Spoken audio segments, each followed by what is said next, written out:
Good evening, fans, and welcome to the Pro Wrestling Reality. Tonight, you know, I really want to discuss, and not only discuss, but celebrate those original three letters that I think at one time, truly meant something in, the world surrounding our industry. Those original three letters, I feel, really represented an alternative. Really represented an alternative to that major New York based promotion. Now, last night, those three original letters, TNA, they lived again. And we were presented with the Hard to Kill pay-per-view live premium spectacular. And, I just want to give my thoughts on it as somebody who remembers the original era of those three letters. Now, I'm not exactly going to review every match, every segment on the card. I'm just going to run through the moments on the card that really meant something to me. The moments that really had me emotional. And I feel the moments that most represented, those three original letters, TNA. When it comes to being a fan who not only has made a life of it when it comes to this industry, but a fan who remembers watching TNA. Now, the first match on the card that had me very emotional was the Digital Media Championship performance between Tommy Dreamer and this young dude now, Crazy Steve. Dreamer came out. And, as I watched the pay-per-view live, I couldn't help myself but say, thank you, Tommy. Thank you, for everything that you have given us. I'm a major original era Philadelphia Dreamer fan, watched his New York run. I even seen him live, at one time doing his thing, brawling around the arena. I'm a major Dreamer fan. And you could even see the back of Dreamer's shirt. It said, "We're effing back." And, I was incredibly hot. But the match was great. And, Dreamer didn't hold back. He did a lot of that original era Philadelphia style again. And it was great to see. And this young dude now, Crazy Steve, he really held his weight in the match as well. Coming up with some very unique stuff. They did a lot of moves with the steel chair. They gave suplexes with the steel chair and the kendo stick. When he brought out that kendo stick onto Dreamer, I was really thinking about that history. Thank you, sir, may I have another. I thought maybe we would get something that would harken back to that spot. And then, something I don't think we've even seen in Philadelphia, this Crazy Steve character, I guess his signature weapon, is a fork that he uses. And he went underneath the ring and he grabbed a bag of forks and he poured them down Dreamer's shirt, goes to the corner of the ring and runs and flips, into Dreamer. It was unbelievable. It really was. It really was like a new chapter of something that they would have done in Philadelphia, but they're doing it now, under those new three original letters that represent the alternative. And it was great. It was a great match. And what surprised me is the young dude now, Crazy Steve, was the one who went over. It wasn't Dreamer. And, I wasn't angry about it. Because, it had me very emotional seeing Dreamer now put over a young dude who, has that original Philadelphia spirit. So, I was a big fan of the match, really enjoyed it, had me hot. great way to really get excited and to be reminded of the history because, as much as Dreamer represented Philadelphia, I think he also truly represents TNA. Next on the card, that I felt was significant was, the women's Destination Ultimate X match. And this truly was incredible. You want to talk about something that really brings you back to the absolute peak of TNA. Nothing is going to get you to those moments faster than an Ultimate X match. And, this time they did something different. They decided to go with the women stars, instead.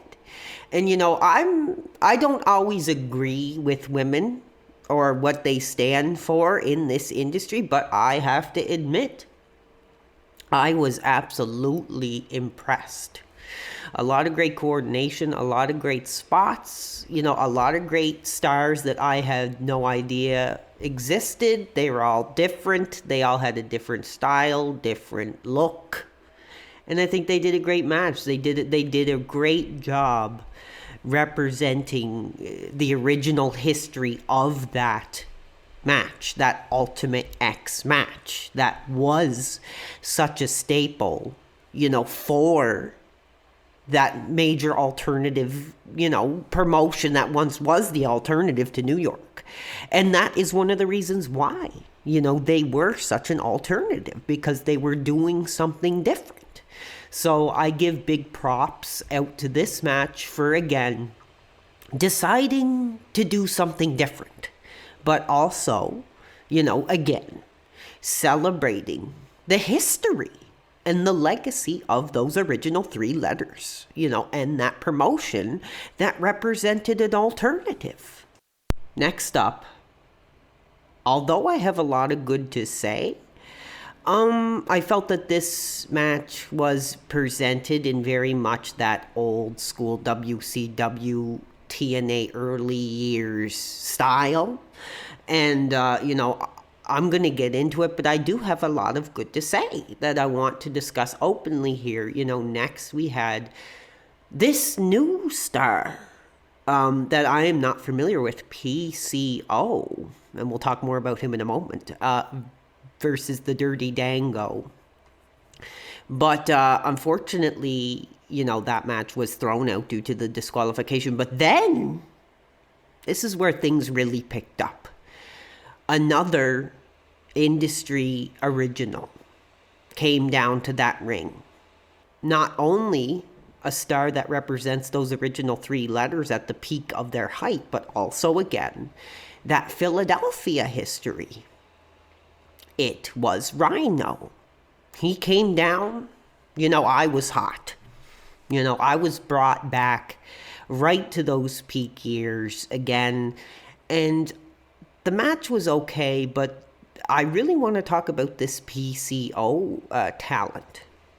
Very unique gimmick. He came out and had these doctors doing surgery, and they kind of reanimated him like he was a Frankenstein. And, it really got me thinking. His gimmick, his character, really took me back to the days of WCW versus NWO Revenge. And if you are a major, follower of those early video games that, were based on this industry, you'll remember original created wrestler on that game called Dr. Frank. And I very much felt that this PCO, was really a representative of that original character. And, it really took me back to the peak of my youth, playing that game. So very much enjoyed his presentation, and some of the moves that he was doing were unbelievable. When I first saw him, I thought he was going to be kind of like a Kane, very slow, very methodical, very powerhouse style. But no, he was doing moonsaults. He was front flipping to the outside of the ring. And, I could not believe it. And, the fans were chanting the letters PCO, and they were only chanting those letters. They were chanting TNA.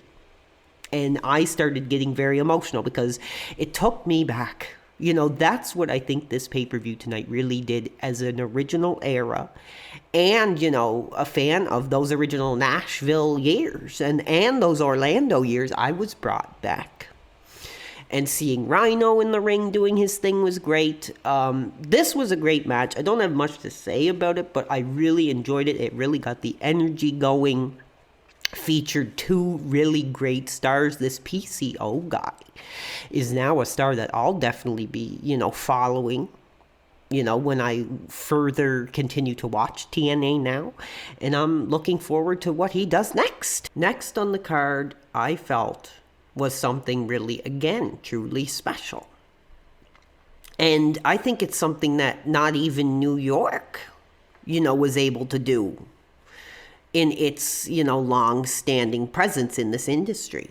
We had Chris Sabin, El de Vikingo, and Kashuda, doing the three-way match for the TNA X Division Championship. But the big surprise was that AAA now will be partnering.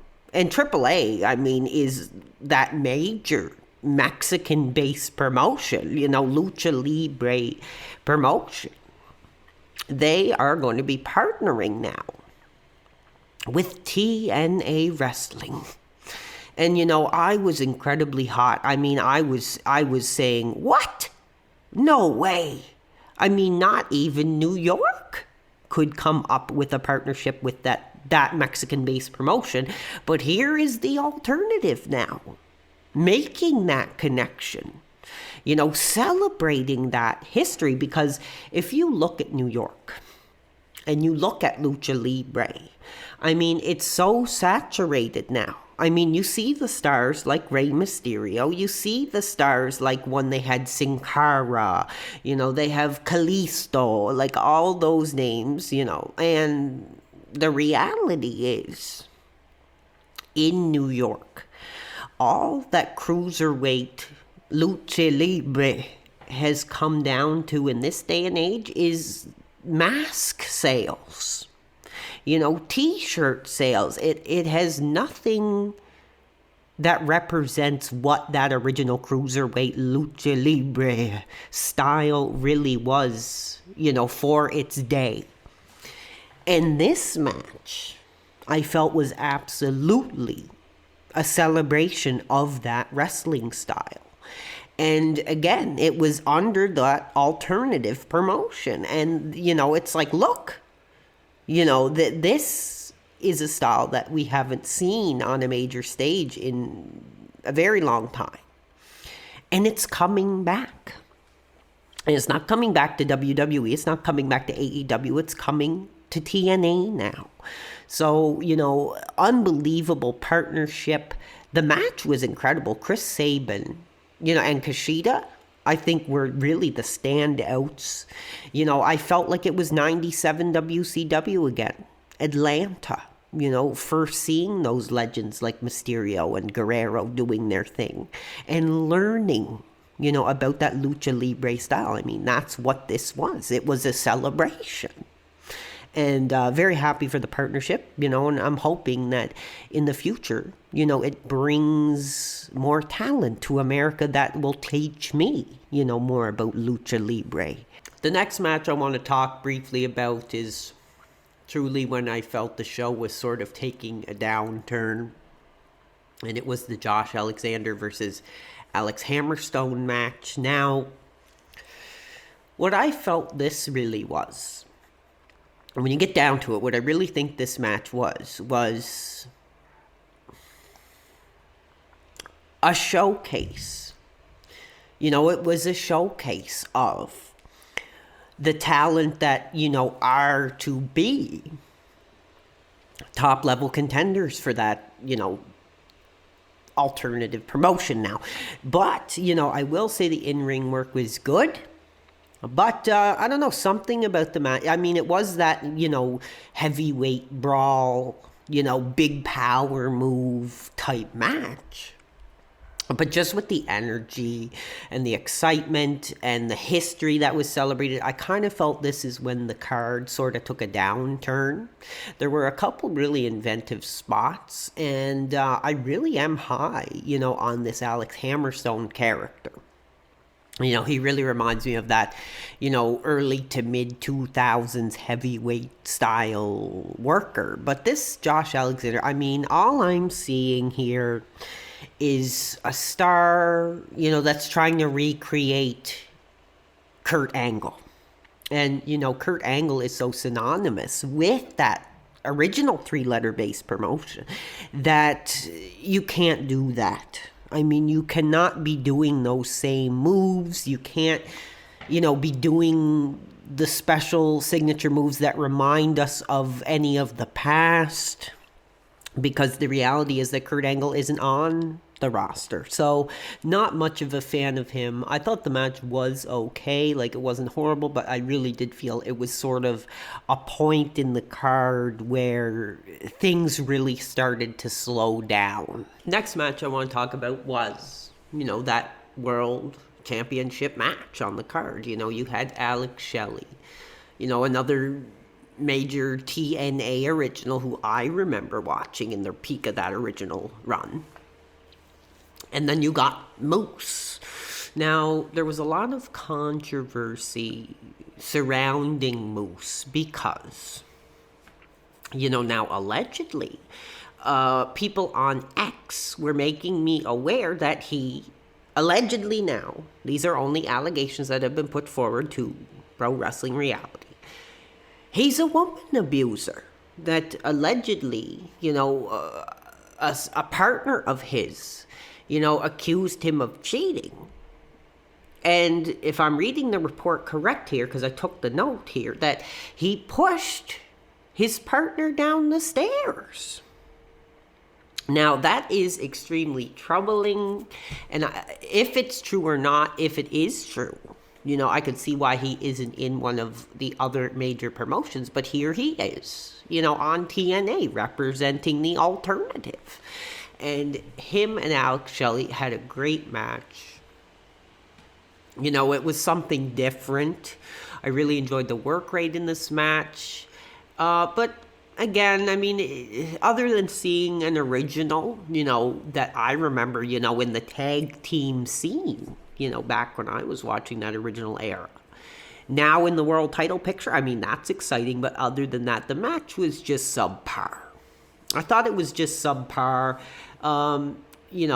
It had been such an emotional night that I think this title match wasn't really built. It didn't have the big name value. It wasn't something that I think truly ended the pay-per-view on a major positive. But the next major moment absolutely ended this pay-per-view on a positive. TNA had been promising, a major surprise. The way they worded it, you won't believe who is showing up. And, there was a lot of speculation, even in my wrestling group. There was a lot of names thrown out. There was Cardona, there was Goldberg, there was AJ Styles, or somebody who represented TNA's past. There was a lot of speculation there. A lot of us thought it was going to be a disappointment. But for me personally, it really made me believe in TNA again. We got ex-WWE superstar Dolph Ziggler, now Nick Nemeth. He has crossed the line, and nothing, I tell you, had me more excited. Nothing had me more hot than the shot of Nemeth in the crowd, and he's got the TNA shirt on. This was a really significant moment. I think the issue with a company like AEW is they're not able to create moments. WWE has so many moments that, I'll be on my nursing home deathbed still thinking of, Shawn rappelling down to the WrestleMania ring. Those are moments, that stick with us, as fans who have made a life of it. And I truly feel that this debut was a moment, a TNA moment.